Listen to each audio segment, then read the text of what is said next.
Bonjour à tous, merci beaucoup d'être avec nous pour cette table ronde sur la finance durable et l'intelligence artificielle. Je suis ravi d'accueillir Sophie, Grégory et Marie. Je vous laisse peut-être vous présenter très succinctement avant d'animer cette table ronde. Sophie ? Merci beaucoup. Donc, Sophie Dionnet, je travaille chez Dataiku et où je suis en charge des solutions et notamment on travaille pas mal sur tous ces sujets de finance durable sur lesquels dont on va parler aujourd'hui. Très bien. Marie ? Donc Marie Valaes, je suis analyste environnement, social, gouvernance chez Sycomore Asset Management depuis septembre 2020.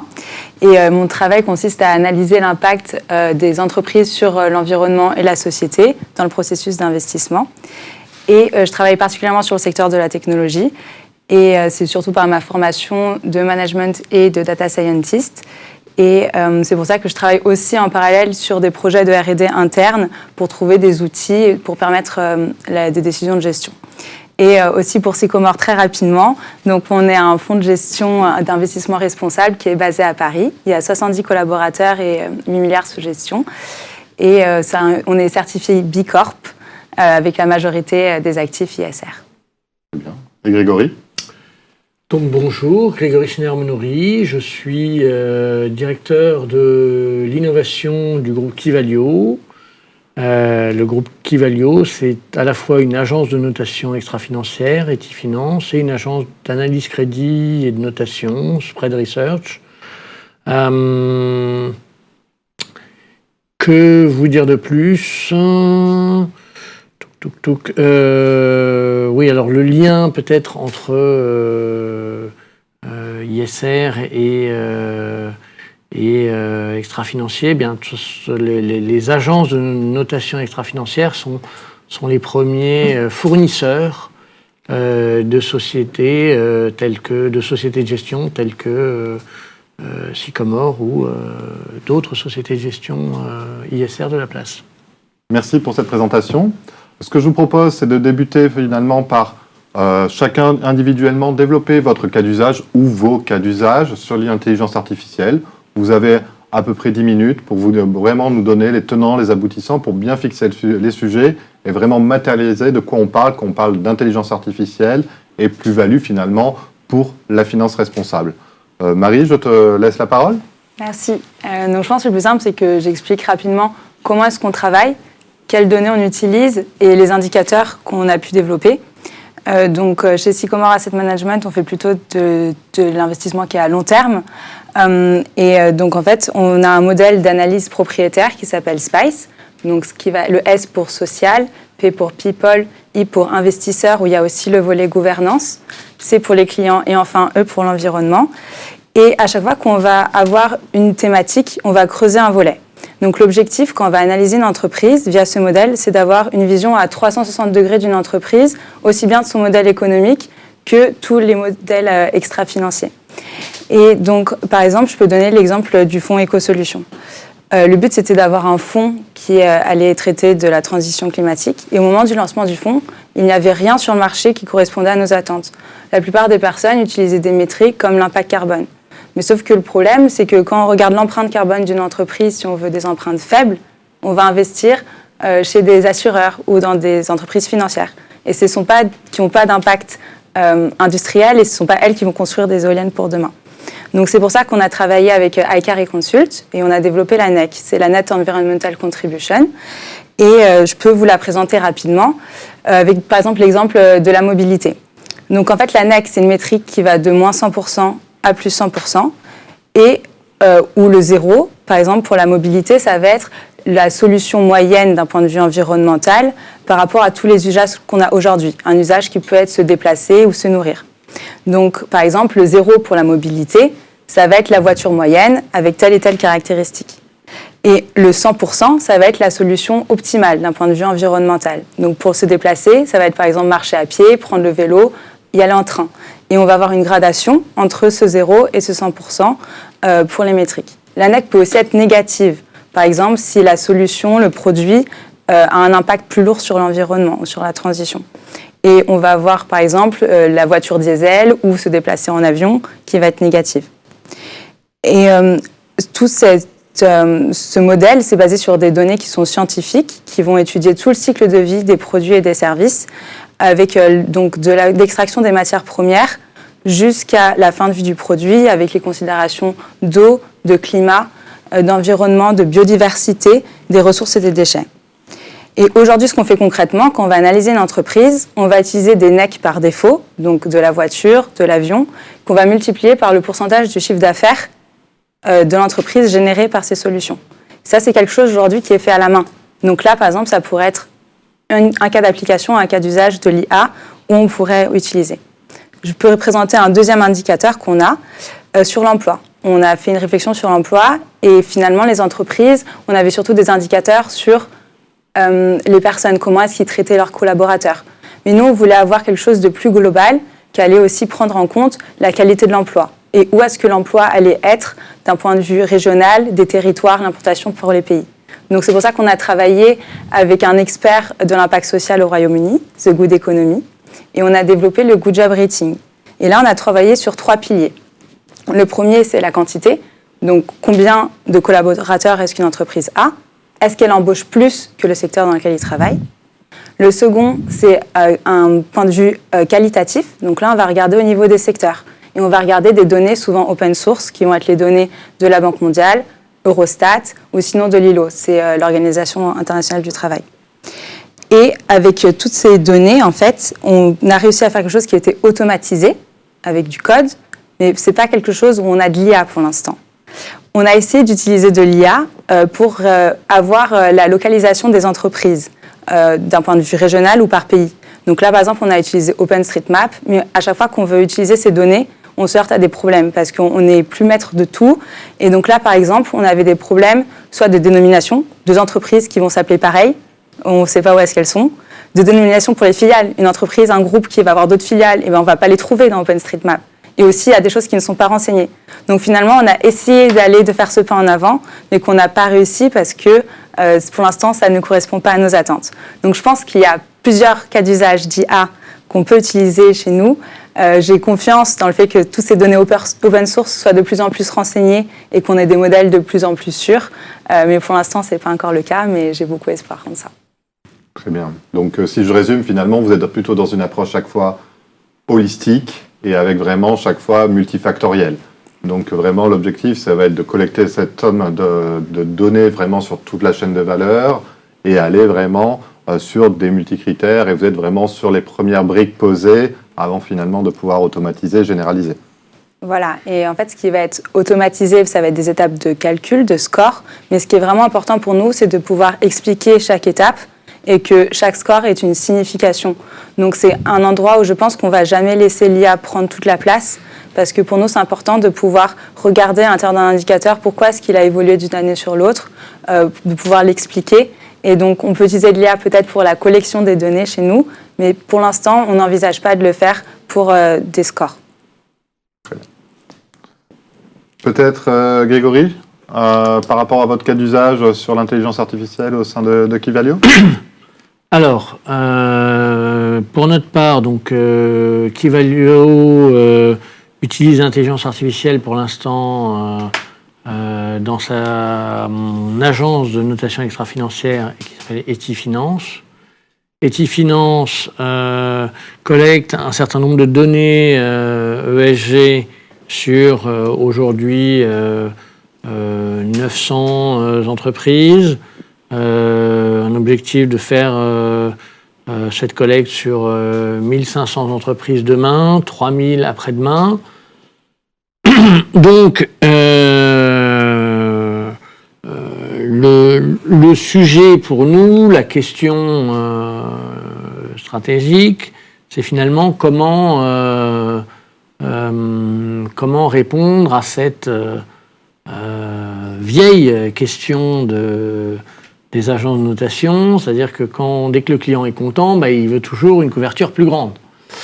Donc c'est un petit peu la course à l'échalote. Alors comme j'ai des cheveux blancs et une voix qui commence à être chevrotante, je peux vous dire tranquillement que oui, il y a 20 ans, on avait déjà ce problème dans ce qui était l'ancêtre entrepreneurial qui a été ensuite fusionné dans Vigeo. Cet ancêtre s'appelait Arez. Et donc, oui, on nous demandait CAC 40, puis SBF 120, puis Stoxx 300, enfin, puis Eurostoxx 300, puis Stoxx 600. Donc là, aujourd'hui, on est plus sur les mêmes chiffres, mais c'est toujours le même problème, en fait. Comment couvrir toujours plus sachant que ce travail de collecte, autant il y a 20 ans, alors il y a 20 ans, c'était très simple, il y avait tellement peu de données qu'on pouvait demander à des analystes un peu baroudeurs de faire la collecte de données qu'il y avait et de produire une analyse. Aujourd'hui, la donnée, elle est protéiforme, elle s'est dilatée. Donc le sujet, c'est certes, il y a encore des sujets d'aller trouver des données qui n'existent pas encore, mais le premier sujet pour une agence de notation extra-financière, c'est arriver à collecter de manière intelligente toutes ces données, avec en fait une double contrainte. Il y a certes la contrainte de coût, plus on couvre d'entreprises, plus ça coûte d'analystes et de l'équipement d'analystes, mais il y a aussi une contrainte de temps. Parce que il y a 20 ans, c'était un avis mûri, réfléchi sur les entreprises. On pouvait très bien donner cet avis en septembre avec des données qui étaient sorties en juin, ou même les donner en décembre avec des données sorties en juin. Aujourd'hui, les marchés ont, alors est-ce que c'est la prétention ou l'ambition, mais la velléité, on va dire, et puis peut-être un jour la volonté d'intégrer ces informations extra-financières dans leurs décisions financières. Le marché, c'est au moins dans son affichage là encore une ambition d'immédiateté. Donc dire écoutez, oui, alors les données de l'année, vous les aurez l'année prochaine, c'est quand même pas idéal. Donc il y a bien une double contrainte, coût et temps. Donc Etifinance est engagé dans une démarche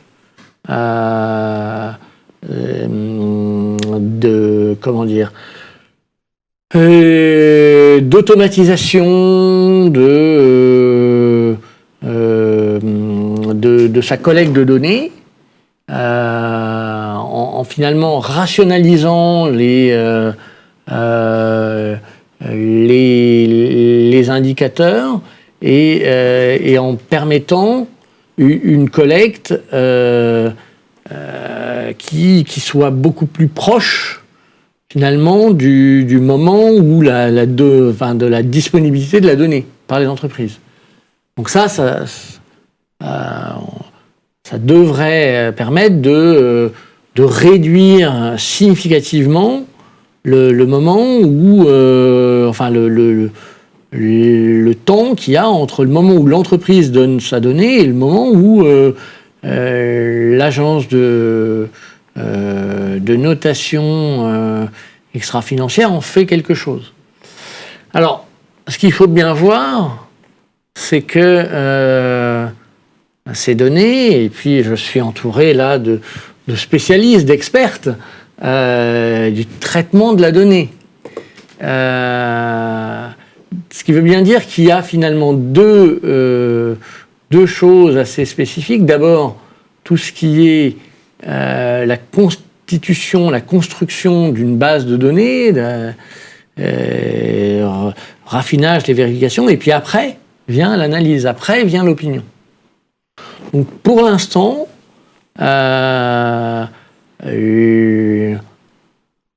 l'intelligence artificielle et Etifinance, c'est centré sur cette question de la collecte. Alors comme je parle lentement et un peu longtemps, j'ai peut-être déjà dépassé mon temps, donc je passe la parole à ma voisine. Je suis encore dans les temps, il n'y a pas de souci. Bon. Donc si je résume, effectivement, c'est vraiment une notion de coller à la fréquence de publication des entreprises, uniformité de la collecte et surtout s'affranchir des coûts linéaires de collecte humaine en ayant cette vraiment opportunité d'agrandir la couverture de Kevalue au service de ses clients, finalement. Très bien. Sophie ? Eh ben, merci beaucoup. Et en fait, je vais peut-être commencer par présenter Dataiku, parce que c'est vrai que pour le coup, je ne l'ai pas fait. Et nous, et quelque part, on pourrait un petit peu se demander ce qu'on fait là, parce que nous, on n'est ni un gérant de fonds, ni une agence de notation, ni une banque, ni un asset manager, ni une compagnie d'assurance. Il se trouve qu'on travaille pas mal avec ces acteurs-là. Vous avez tous un point commun, vous avez tous travaillé dans l'asset management. C'est tout à fait. Et je l'ai également aussi. Tout à fait. Donc on a tous cette particularité-là. Mais peut-être en 2 mots en fait pour expliquer ce qu'est Dataiku et la raison pour laquelle je suis à cette table ronde aujourd'hui, au-delà du fait que j'ai mon background personnel dans l'asset management. Donc Dataiku est un éditeur de logiciels qui est spécialisé dans la commercialisation d'une plateforme qui permet aux entreprises de réaliser tous leurs projets data partant de la data, l'analytics et la data science, dans l'objectif de généraliser et d'infuser les bénéfices, on va dire, de l'intelligence artificielle au sein des organisations. Et il se trouve que, partant de ce domaine-là, en fait, on travaille, l'industrie financière est une des principales industries avec lesquelles on travaille. On travaille à peu près avec 80 acteurs aujourd'hui, qui sont plutôt des grands comptes. Donc, 80 acteurs financiers 80 acteurs financiers. Donc aujourd'hui, on a 400 clients. Parmi nos 400 clients, on en a 80 qui sont des représentants de l'industrie financière. Mais à côté de ça, on va avoir des acteurs manufacturiers, des grosses boîtes, des grosses entreprises pharmaceutiques, etc., etc. On va travailler vraiment avec des représentants de tous les horizons. Donc, à côté de ça, nous, à notre niveau, donc on est une entreprise de 700 personnes aujourd'hui qui a énormément grandi, qui grandit très vite. On est donc une entreprise de la tech, qui pourrait peut-être être un jour une des valeurs qui intéresserait Marie. Et quelque part, si la question initiale c'était quels sont nos cas d'usage, en fait, les nôtres en propre sont assez limités ou peut-être assez représentatifs de ce que font les entreprises en général quand elles regardent l'intelligence artificielle. Déjà, on va peut-être définir ce mot d'intelligence artificielle. C'est un mot en fait qui est très très polymorphe et qui peut à la fois représenter des choses qui vont être extrêmement avancées comme des choses qui vont être plus simples. Nous, ce qu'on voit, c'est qu'on englobe en fait là-dedans tous les traitements qui vont avoir un usage assez large de la data, qui vont partir de données structurées, donc des indicateurs, des KPIs et autres, mais aussi des données non structurées, des documents, de l'information qui va être publique, comme ce qui était dit tout à l'heure.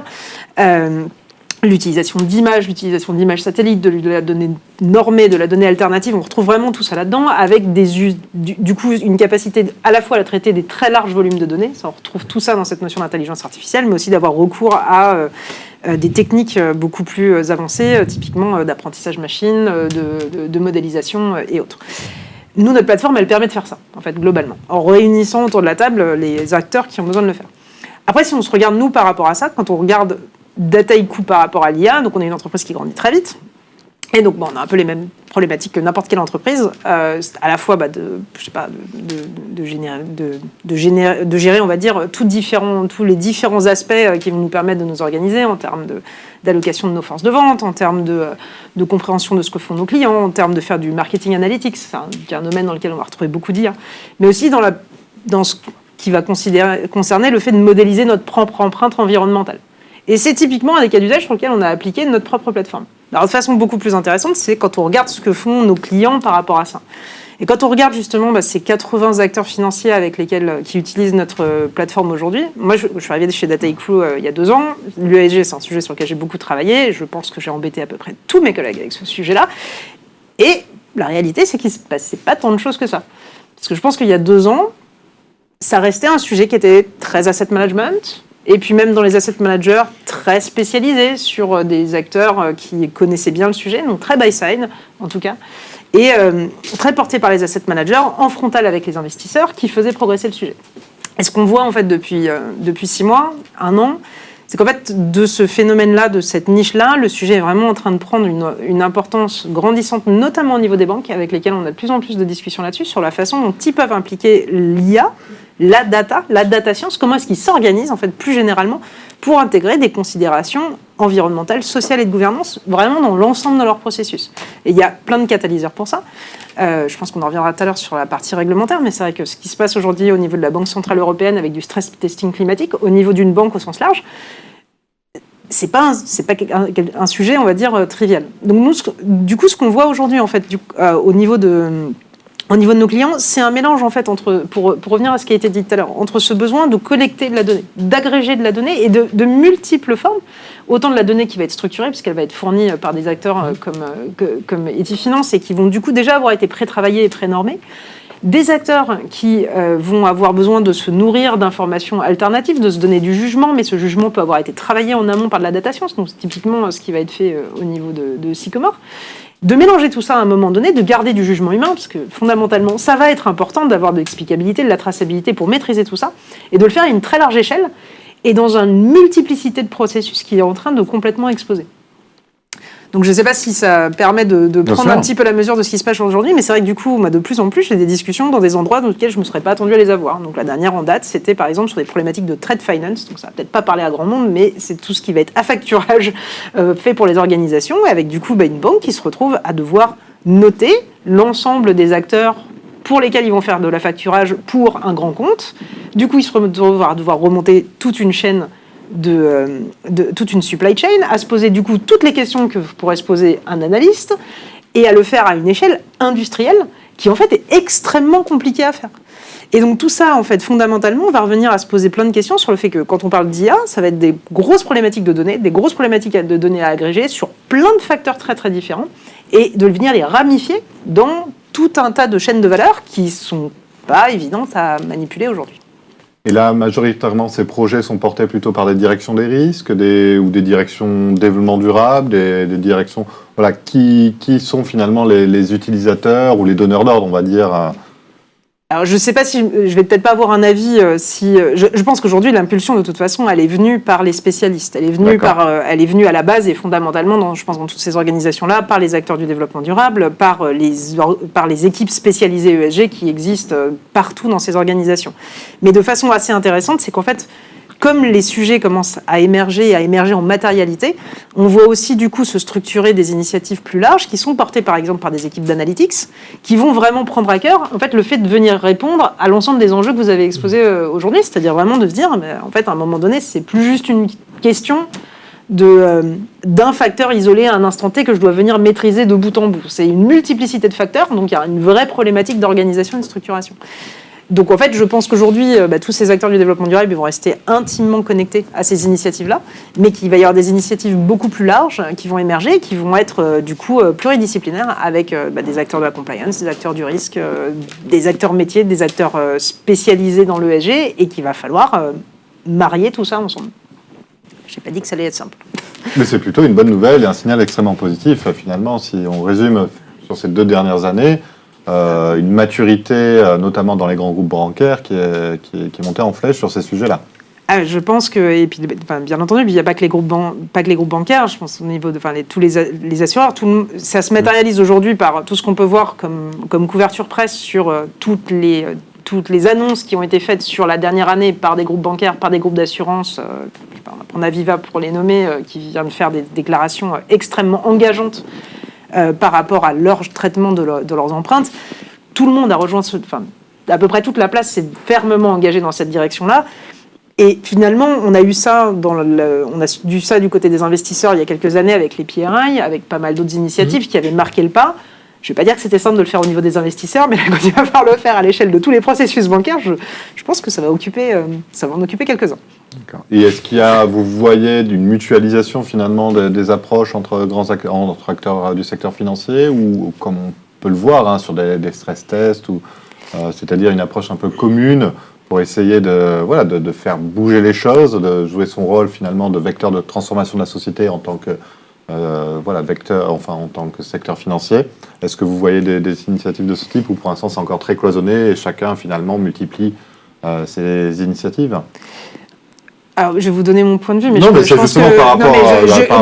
je pense que ça serait intéressant de voir aussi d'autres types de lectures.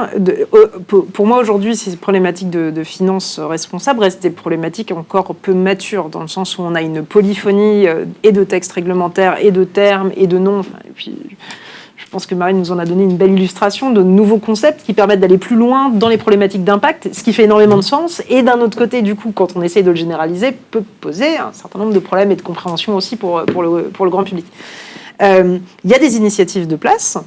Tout le monde ne rejoint pas exactement les mêmes. même quand on regarde la réglementation, elle touche plein de briques qui sont très différentes, avec des angles de vue qui des fois sont très climatiques, d'autres fois qui sont plus ESG, d'autres fois qui sont plus sur la protection du consommateur. Enfin, il y a plein d'angles de vue qui sont très différents. Et puis ça, c'est si on prend le prisme de l'Europe, et puis c'est pas du tout la même chose de ce qui se passe de l'autre côté de l'Atlantique. Donc, je pense que globalement, il y a des choses qui vont venir se consolider, mais ça va être un mouvement qui va être assez lent. Et que pendant cette période-là, il y aura tout intérêt en fait pour ces acteurs de rester, de s'unir, parce que quelque part, soit la solution va venir d'eux, soit elle aura plutôt tendance, ça va être une joyeuse collusion, on va dire, entre ce qui va venir d'eux et ce qui va venir du marché pour s'organiser. Très bien. Donc effectivement, ce qui ressort de cette première phase de discussion, c'est une réglementation extrêmement exigeante, toujours en avance de phase, taxonomie verte, qui vient d'être, effectivement, les 2 objectifs viennent d'être publiés et 4 autres sont en cours de rédaction, on va dire. On va avoir une taxonomie rose, on a le règlement disclosure, on va avoir l'article 29, on a tout ce qui est stress test climatique, donc on a tous ces agendas réglementaires qui arrivent, on va dire, une avalanche de l'année dernière et dans les prochaines années. De notre côté, on a des pratiques de plus en plus ambitieuses, des annonces encore de plus en plus ambitieuses sur les fonds impact, sur du net zéro, des prises en compte sur l'ensemble de la chaîne de valeur. Voilà, donc on a énormément de sujets à la fois réglementaires, mais aussi d'annonces de la part des acteurs financiers qui prennent des engagements très forts. Finalement, selon vous, dans quelle mesure finalement l'intelligence artificielle, au sens large, comme vous l'avez bien défini, Sophie, comment l'IA va pouvoir répondre à ces défis? Est-ce que c'est vraiment le levier qui va permettre de répondre à tous ces défis ou un des leviers parmi d'autres? Voilà, j'aimerais bien recueillir votre avis, Sophie, là-dessus. Alors, ça... On peut séparer en deux, quelque part. Je pense que l'IA, c'est un superbe outil. Et, enfin, je ne devrais peut-être pas dire ça dans mon rôle, mais en tout cas, c'est un superbe outil, mais ce n'est pas une baguette magique. Et ça ne le sera jamais pour personne, en fait. Ça sera aussi intelligent que les gens qui auront créé l'intelligence collective qui va venir porter ce genre de technologie-là. Enfin, c'est pareil sur n'importe quel type de sujet. D'outil. C'est un outil. C'est un outil qui a la capacité à permettre d'aller beaucoup plus loin dans l'application de l'intelligence humaine. On voit des choses... Enfin, il y a une notion... donc, très, très concrètement... oui, ça va permettre d'accélérer, en tout cas, à partir du moment où l'intelligence humaine se sera fédérée à un point et lui permettra, pour moi, de tester beaucoup plus vite, d'implémenter beaucoup plus vite et d'aller beaucoup plus loin. Et je pense que l'IA, ou en tout cas conjuguer des problématiques d'IA très pointues d'un côté, qui vont permettre d'aller beaucoup plus loin sur de la mesure d'impact et d'être collé à l'impact, et de l'autre côté...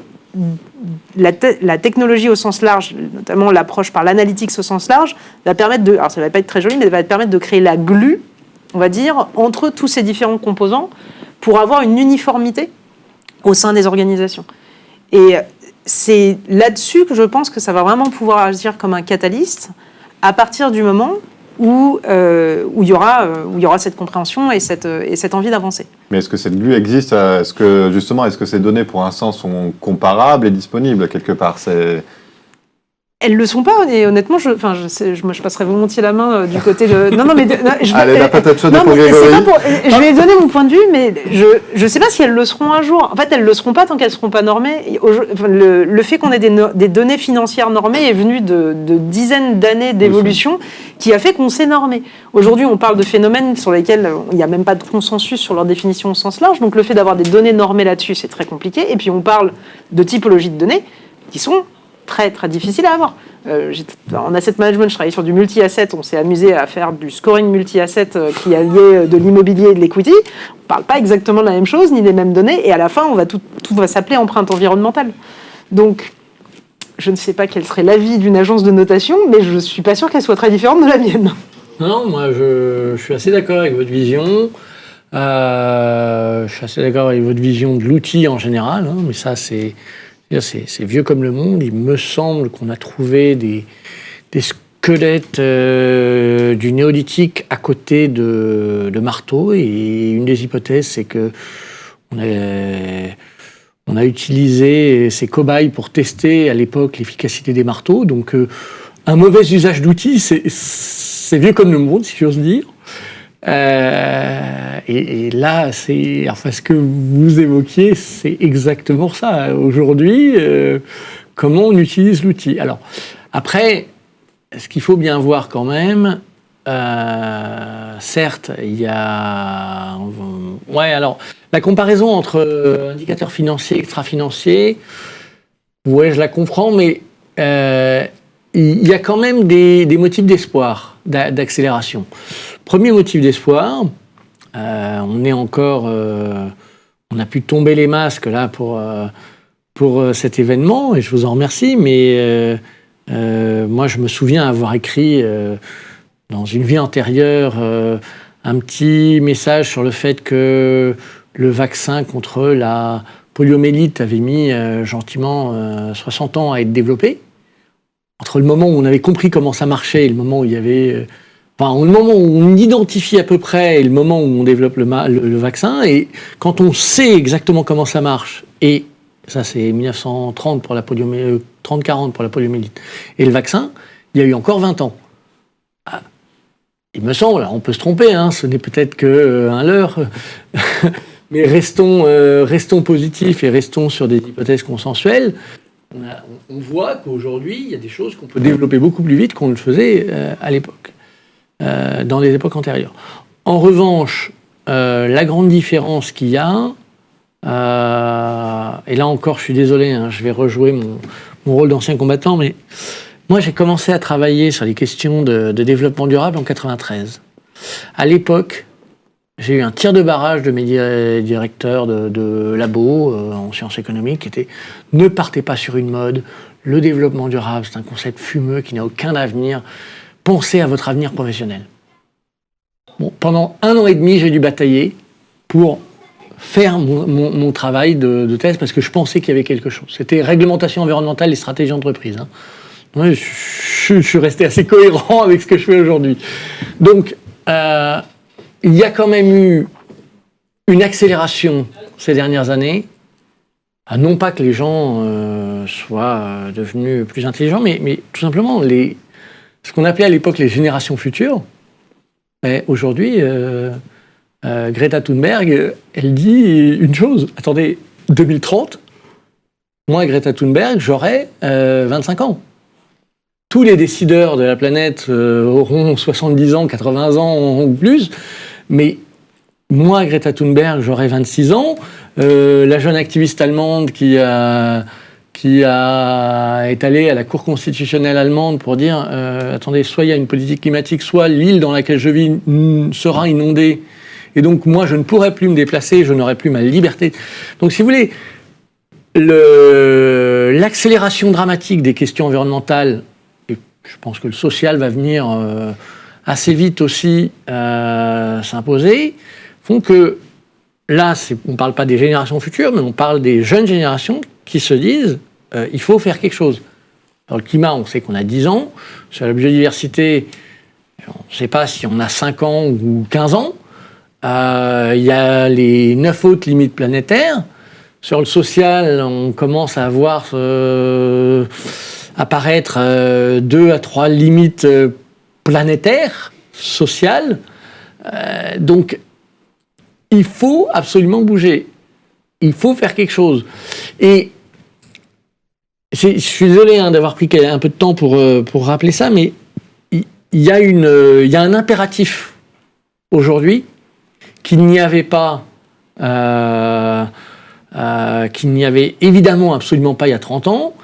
Et même quand on a commencé dans ce métier, Jean-Philippe, c'était il n'y a pas si longtemps, mais là non plus, on se disait, bon, on a le temps, il y a à la fois mieux comprendre les valorisations et puis aider au développement durable.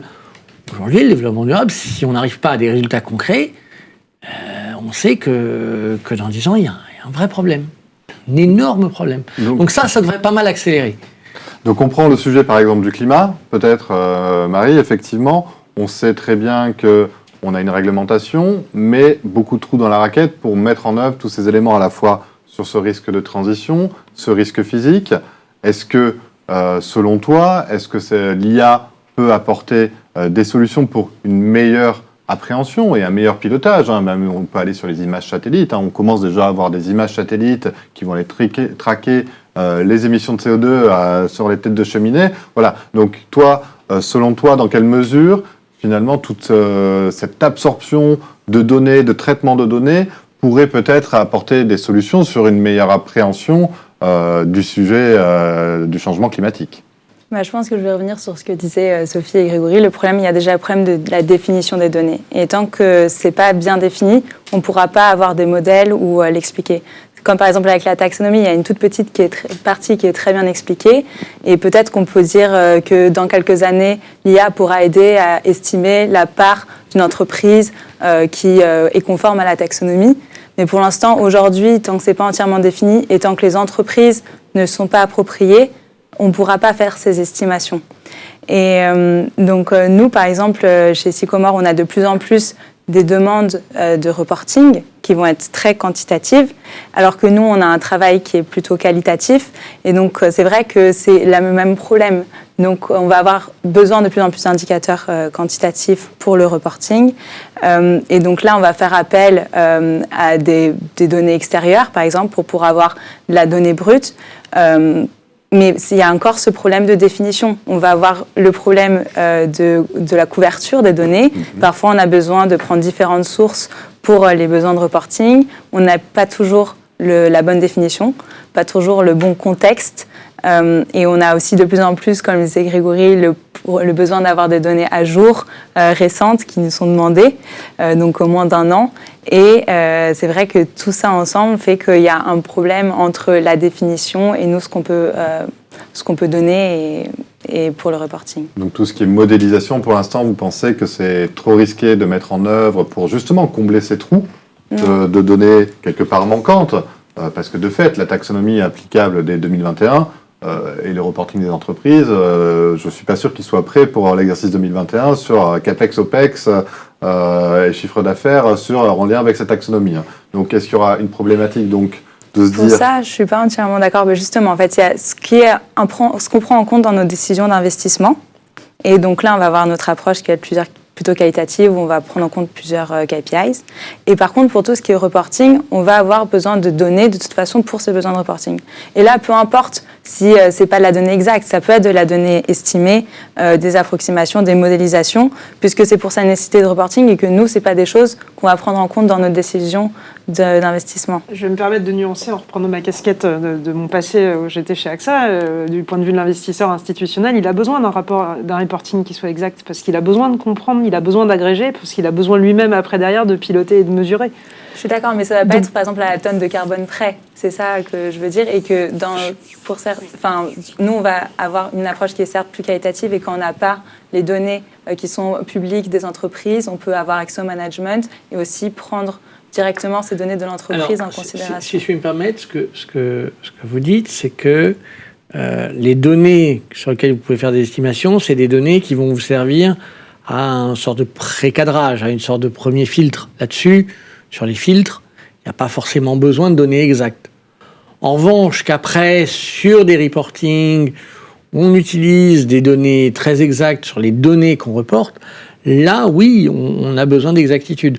Mais là où je suis d'accord avec vous, c'est que quand même, dans beaucoup de cas, les données entreprises, soit, Jean-Philippe, tu parlais, CAPEX, OPEX, ça encore, c'est des données comptables standardisées.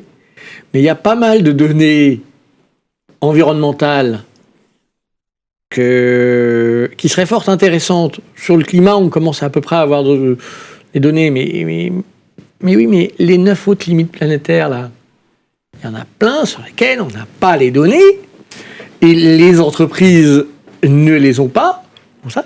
Et alors attention, pensons au social, pensons à la question sociale.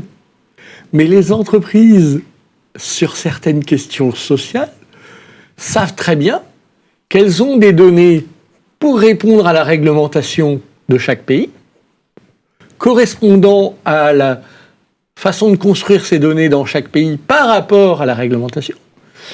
Mais les entreprises savent donc très bien que ces données sont bien difficile à consolider, va-t-on dire, pour rester poli.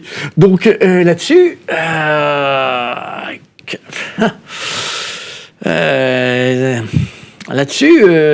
ça reste encore difficile. D'où la nécessité de faire des estimations sur des proxys et de se dire, là, qu'est-ce qu'on peut utiliser comme données estimées ou Même la chaîne de valeur, tout ce qui est modélisation de chaîne de valeur de scope 3, c'est-à-dire qu'on voit bien qu'il y a une, on va dire, les risques sont outsourcés quelque part, mais finalement le risque est quand même porté par le grand donneur d'ordre quelque part. Et est-ce que justement ça peut pas être un grand terrain de jeu des analytics, des data, de l'IA, justement pour mettre toute la puissance de toutes ces informations qui sont extrêmement dispersées, non structurées, pour reconstituer toutes ces chaînes de valeur et ces chaînes de responsabilité.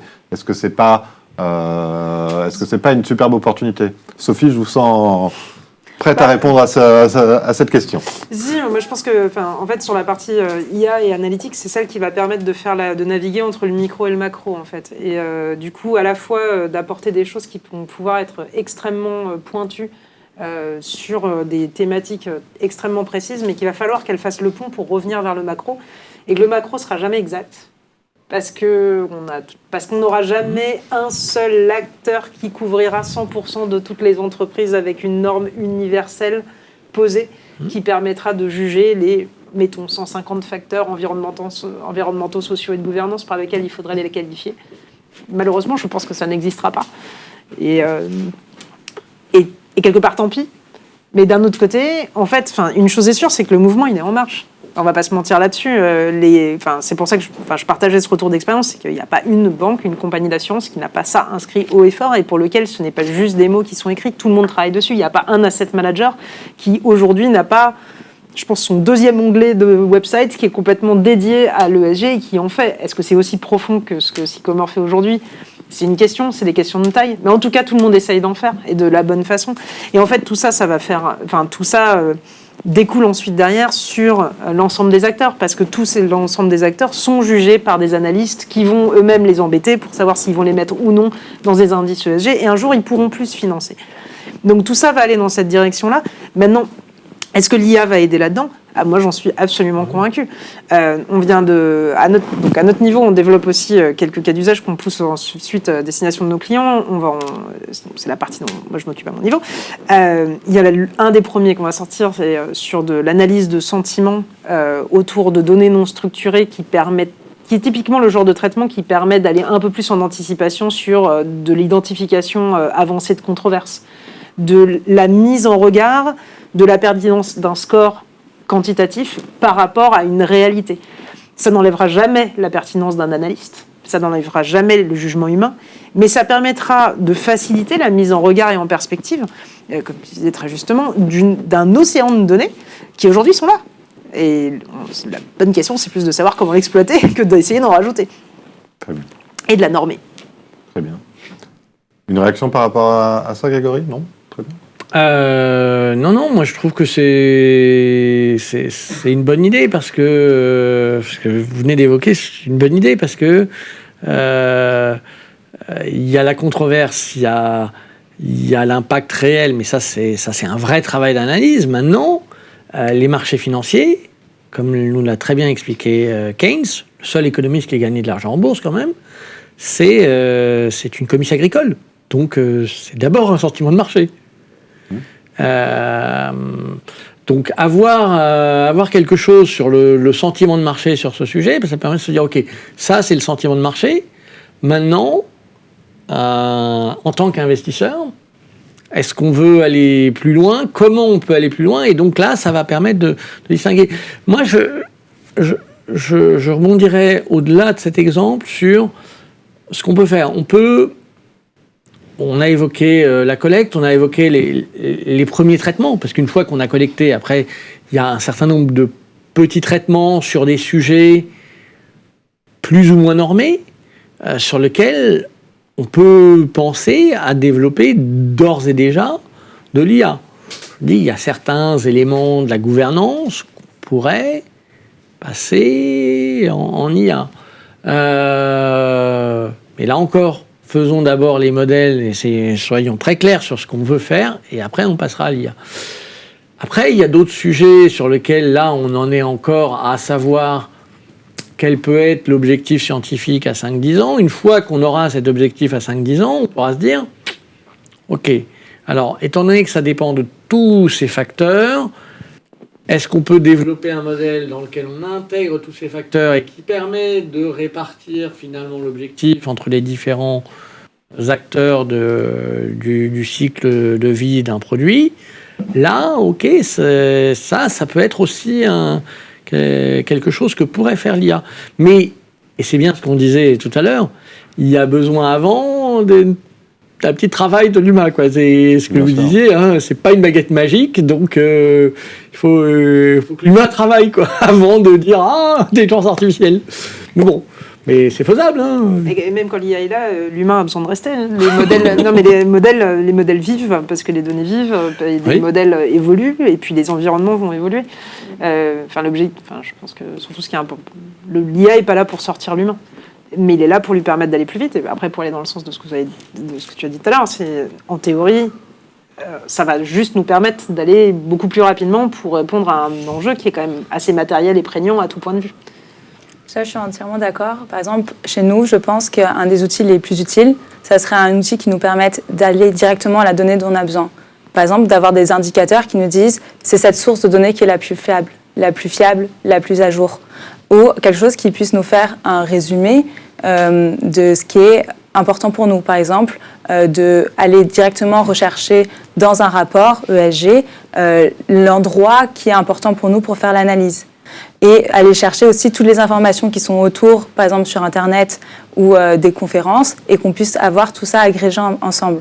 Donc je pense que c'est ce type d'agrégat, donc ça serait plutôt du NLP, et aussi de la génération de langage naturel pour avoir ceci qui est agrégé et qui est quand même du sens. Mais pour moi, il reste ici toujours un problème de contexte. Parce que l'algorithme, il ne sait pas quand on parle de l'entité du groupe, ou si on parle d'une partie de la filiale de l'entreprise. Il y a toujours un problème avec l'algorithme. Il y a des choses qui sont en ce moment en train d'être développées là-dessus, mais je pense qu'il n'y a rien encore de super performant pour dire à quel moment est-ce qu'on parle de tel contexte et à quel moment on parle de telle entité ou pas. Oui, la notion d'explicabilité, de contextualisation, ça se fera effectivement avec le plus d'entraînement possible autour des modèles. Mais oui, le diable se cache dans les détails, dans les notes de bas de page. Pour avoir été auditeur sur les informations extra-financières, je le sais bien, effectivement. Je suis d'accord avec vous. Mais donc, si je résume quelque part, finalement, votre vision de l'avenir de l'analyste environnement, par exemple, ça va être plutôt un analyste augmenté. C'est-à-dire que c'est quelqu'un qui va être outillé, notamment qui va permettre d'exploiter l'ensemble des informations disponibles un peu partout, à la fois des revues, de médias, des analyses finalement un peu clairement finalement contextualisées, mais il y aura toujours besoin quelque part de cet œil expert humain pour se faire une opinion. Est-ce que vous voyez peut-être des chemins de traverse ou un autre modèle qui pourrait émerger? Non, je pense que l'humain, il va rester Est-ce que ça sera exactement le même métier dans 10 ans? Probablement pas. Puis de toute façon, les choses, elles auront évolué. C'est pareil, elles se seront normées quand même aussi. Après, c'est sûr que, qu'il soit sur l'environnement ou sur le social, sur n'importe quel type de thématique, il va rester une prise de décision à un moment, que ce soit au moment de la conception du modèle. Est-ce que je décide que parce qu'une controverse a impacté une filiale, je fais remonter le poids de la controverse au niveau de l'entité mère? Oui ou non? Est-ce que parce que j'ai une entité qui est très exposée à du charbon, mais qui n'a que 5% qui ne représente que 5% du capital d'une grosse entreprise, je décide de désinvestir, que je décide de ne plus investir dans le charbon? Je pense qu'on s'est tous posé les mêmes questions. Hein, voilà. Mais ça, c'est un débat humain. En fait, et donc soit le débat humain, il va intervenir au moment de la consommation de l'information pour prendre la meilleure décision, quelle que soit la typologie de décision. Ça peut être une décision d'investissement, mais ça peut être une décision de donner un prêt dans une banque, ça peut être une décision à plein de niveaux. Soit il va être dans la création des modèles qui derrière vont nous rendre un peu plus intelligents et dans juste le pilotage. On en reparlait, le stress testing bancaire, climatique, à un moment donné, il est évident que ça ne pourra jamais être le travail d'un humain enfermé dans une boîte qui va prendre son papier et son stylo et qui va faire des comptes seul. Il va avoir besoin du potentiel du traitement et de la donnée et du pouvoir d'accélérer pour à la fin prendre une bonne décision. Mais on garde, je pense, fondamentalement cette notion de décision au début, au milieu, à la fin du processus, et pour longtemps. Dieu merci. Oui, moi, pour illustrer, tu me parlais de analyse augmentée. Moi, je dirais qu'il y a... Et est-ce qu'il peut être prédictif? Allez, analyste augmentée et prédictif. Attends. D'abord, je développe ma métaphore, après je réponds à ta question. L'analyste ESG, il y a 10, 20, il y a encore 5 ans aussi, c'est un peu comme ce personnage de Lontarin dans Gaston Lagaffe, une planche extraordinaire. Gaston Lagaffe, c'est Kafka en bande dessinée, recentré sur la vie de bureau. Hein. Et donc, Lontarin Gaston Lagaffe voulait aider son ami Lontarin, avait mis des fusées de détresse à chaque parc-mètre qui s'épuisait. Donc on voyait Lontarin s'épuiser à courir d'un parc-mètre à l'autre et à toujours arriver en retard. Il y avait un peu de ça quand même dans la vie de l'analyste ESG il y a quelques années. Aujourd'hui, l'analyste ESG, je dirais demain avec l'intelligence artificielle, l'analyste ESG, il aura une vision panoptique et synoptique de l'ensemble des parcs-mètres, et il prendra la décision selon le besoin de fluidité du trafic de la ville ou de contrôle du transport automobile, d'aller sanctionner tel ou tel véhicule. Donc effectivement, oui, il y a un vrai changement, et je trouve que la métaphore montre bien, en fait, les deux choses. D'abord, plus d'équipements, et puis une vraie réflexion, après avoir usé des générations d'analystes, une vraie réflexion sur l'intervention de la décision humaine. Quel est l'objectif et quand est-ce qu'on intervient et comment? Donc ça c'est vrai qu'on ne peut pas le faire. On ne peut pas se mettre à recentrer la décision humaine si on n'a pas avant un appareil technique qui permet de voir l'ensemble. Parce que sinon, oui, mais vous voyez qu'un petit détail. Donc il faut voir l'ensemble. Pour voir l'ensemble, il faut effectivement de l'IA. Maintenant, prédictif. Quelle est la finalité de tout prédire un risque de crédit, un investissement? Je cherche à l'expliquer. Mais je répondrai en reprenant ma métaphore. À partir du moment où non, pas le parc-mètre encore. Non. À partir du moment où on sait ce qu'on veut, à partir du moment où on se dit, ok, bon, maintenant je sais que j'ai compris à quoi sert mon information et quand et comment je peux intervenir. Mais parce que j'ai un objectif. L'objectif, il n'était pas très très clair non plus. Non. Là, oui, on peut être prédictif parce qu'on sait pourquoi on cherche cette information. C'est plus juste pour améliorer le scoring. Un scoring qui a été fait par des gens qu'on ne maîtrise pas forcément, ou même par des outils. Mais là, on n'est plus dans le scoring. On est dans la décision pour contribuer à un monde meilleur. Et forcément, à partir du moment où on a mieux défini l'objectif et qu'on a les moyens de prendre une décision en connaissance de cause, oui, naturellement, on va vers le prédictif, je dirais.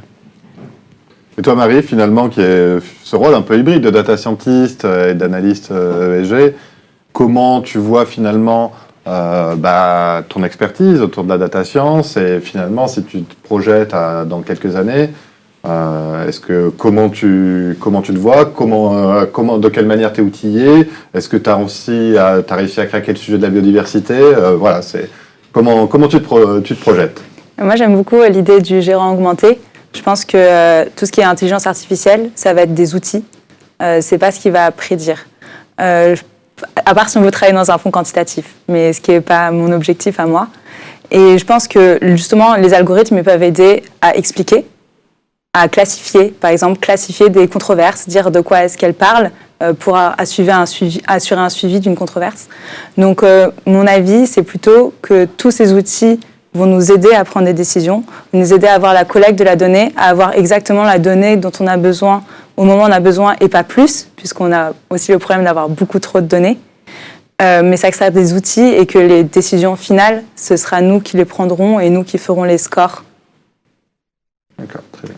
Je pense qu'aujourd'hui, dans le prédictif, de toute façon, les modèles prédictifs, il y a des différentes façons de les consommer. Un modèle prédictif, ça peut aussi être un indicateur qui vient donner des dimensions de matérialité potentielle avec quelque part quelqu'un qui continue à prendre une décision.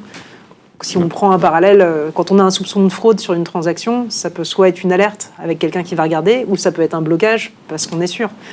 Le prédictif, le machine learning, l'apprentissage machine peut intervenir vraiment avec ces deux types de consommation-là. Maintenant, est-ce que demain, il y a plein d'endroits, par contre, si on parle de sujets environnementaux ou sociaux, sur lesquels il est évident que l'IA va jouer un rôle déterminant pour aider à des évolutions extrêmement positives. On a travaillé sur tous les sujets, on va dire, de transition énergétique, avec un acteur du gaz en France qui se pose des questions sur la localisation de ces fabriques de méthane. Comment est-ce qu'on fait pour avoir la meilleure allocation de méthaniseurs, pour avoir la meilleure couverture possible d'un territoire géographique? C'est des endroits sur lesquels on peut ingérer de la donnée, faire la meilleure modélisation et avoir la meilleure optimisation.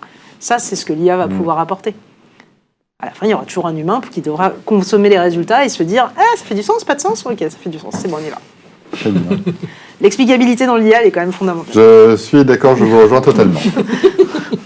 Très bien, merci beaucoup pour l'ensemble de vos contributions. C'était très enrichissant, c'était très riche. Ce que je vous propose peut-être, c'est de passer aux questions dans la salle. Selon vous, quelles sont les sources de données externes, fiables, que vous utilisez?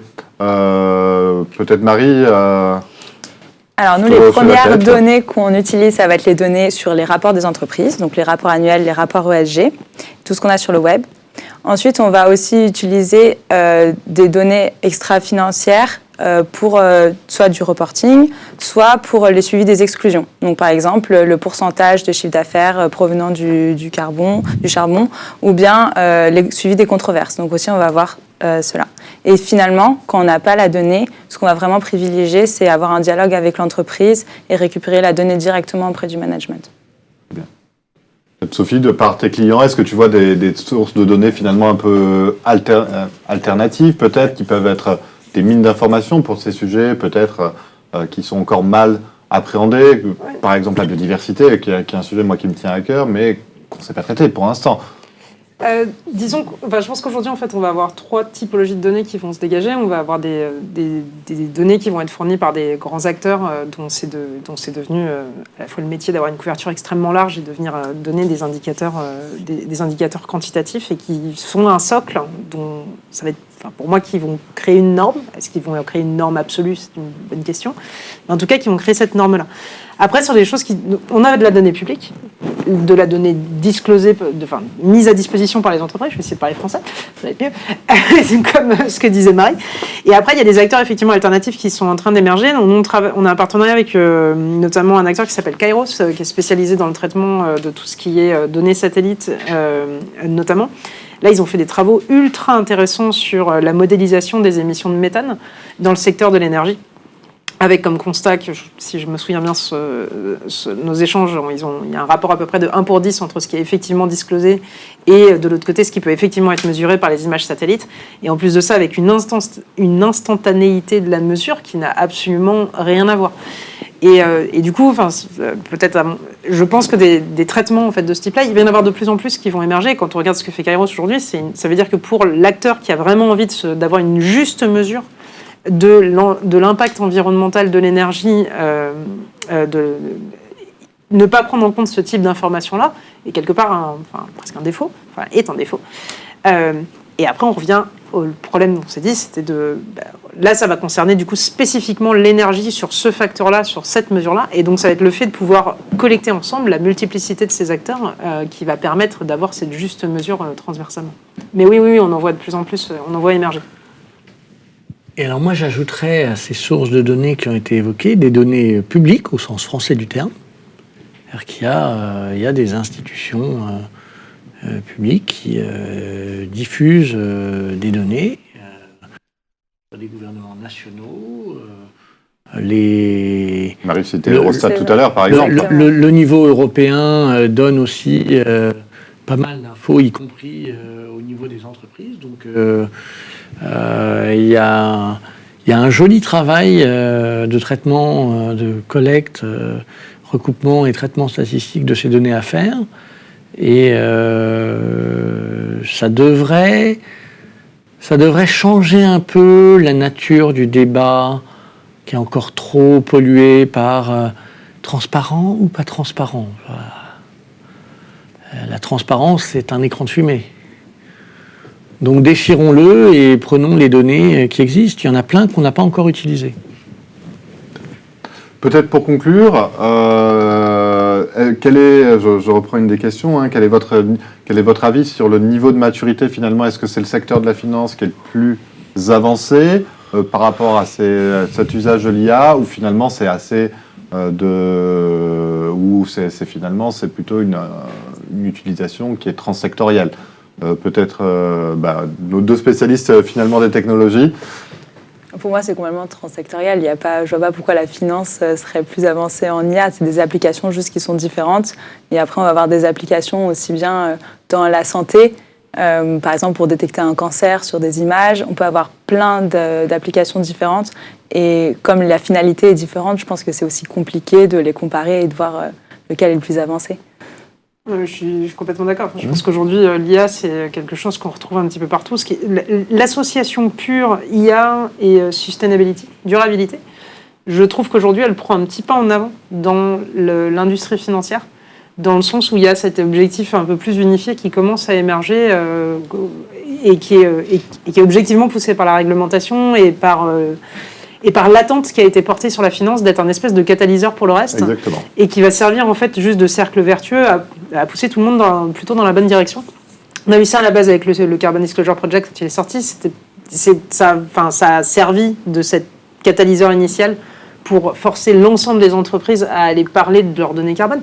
Personne ne l'aurait fait s'ils n'avaient pas été embêtés par un analyste financier, on ne va pas se mentir. C'est des exercices qui sont compliqués pour le reste des industries. Pour personne, je pense que ces sujets sont simples. Après, sur l'IA, nous, on voit vraiment des acteurs qui avancent. Il y a bien sûr des acteurs qui sont spécialisés pour qui ça va être cœur de métier, mais sur tous les gros, tout le monde essaye d'en faire. Après, à quelle vitesse, à quelle rapidité, avec quelle typologie d'impact et sur quel type de sujet, c'est encore un autre débat. Merci beaucoup. Il ne me reste qu'à vous remercier. Merci à tous et bonne soirée. Je tenais à remercier peut-être, avant de conclure, effectivement, PricewaterhouseCoopers et Agora Manager pour effectivement le studio d'enregistrement. Merci beaucoup. Au revoir. Merci.